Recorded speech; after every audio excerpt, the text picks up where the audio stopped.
Shalom buat Amang, Inang yang ada di HKBP Banda Aceh.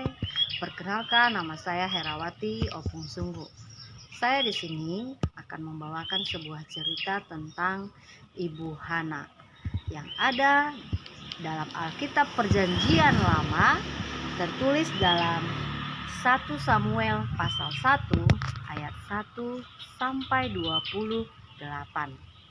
Cerita tentang Hana ini adalah ada sebuah keluarga, yaitu pada ayat 1 dikatakan di situ dari Ramataim Yofim atau dari pegunungan Efraim ada sebuah keluarga, yaitu dengan bapak keluarganya atau kepala keluarganya namanya Elkana. Pak Elkana ini mempunyai 2 istri. Istri yang pertama adalah si Hana, dan istri yang kedua atau bisa disebut dengan madunya adalah Penina. Hana tidak mempunyai seorang anak pun, sedangkan Penina mempunyai anak laki-laki dan anak perempuan. Nah, dalam cerita tentang si Hana ini adalah Hana tadi tidak mempunyai seorang anak pun. Nah, pada saat itu Elkana membawa keluarganya pergi ke tempat bait Allah untuk berdoa mempersembahkan korban persembahannya. Nah, di situ Hana merasa sangat sedih sekali. Kenapa? Karena si Penina, istri keduanya itu selalu menyakiti hati si Hana. Karena si Hana tidak mempunyai seorang anak pun. Waktu itu si Hana sangat sakit hati. Sehingga si Hana pergi ke bait Allah untuk berdoa. Hana memohon kepada Tuhan supaya Tuhan memberikan anak kepada si Hana. Nah, waktu itu si Hana berdoa di bait suci itu, ada seorang Imam Eli namanya melihat si Hana. Si Hana berdoa dengan khusyuk sekali. Nah, kemudian ketika Eli melihat bahwa si anak itu berkomat kamit, bahkan si Eli sampai mengatakan, kenapa kamu seperti pemabuk, katanya. Padahal tidak. Datang si Hana mengatakan, saya tidak mabuk Tuhan, saya berdoa, saya memohon kepada Tuhan supaya Tuhan memberikan saya keturunan. Karena pada saat itu si Hana bisa dikatakan dengan mandul, jadi kandungannya ditutup oleh Tuhan.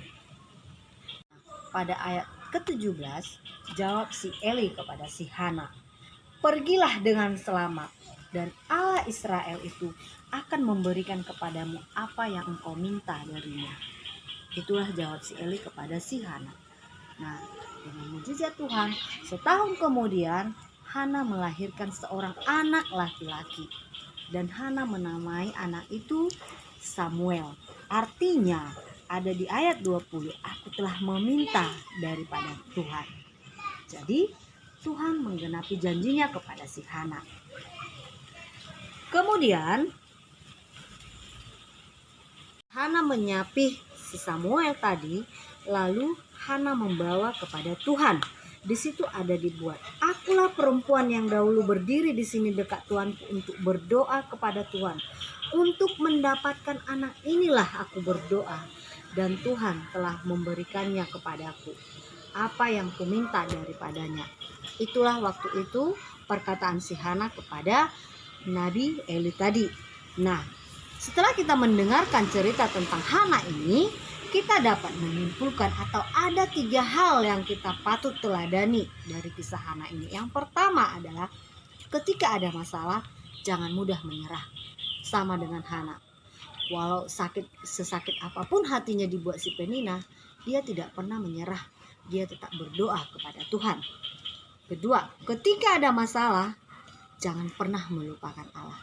Berdoalah kepada Tuhan kalau ada masalah kita. Dan yang ketiga, ketika berani meminta, harus berani juga memberi. Maksudnya di sini, Hana sudah sungguh-sungguh berdoa meminta kepada Tuhan seorang anak laki-laki. Tetapi dia juga setelah lahir anaknya, dia memberikan kepada Allah. Sama dengan kita meminta berkat dari Tuhan. Ya, ketika Tuhan memberi, jangan pelit atau harus berani memberi apa yang diberikan oleh Tuhan kepada kita. Jadi kita patut meneladani apa tentang perjalanan si Hana tadi.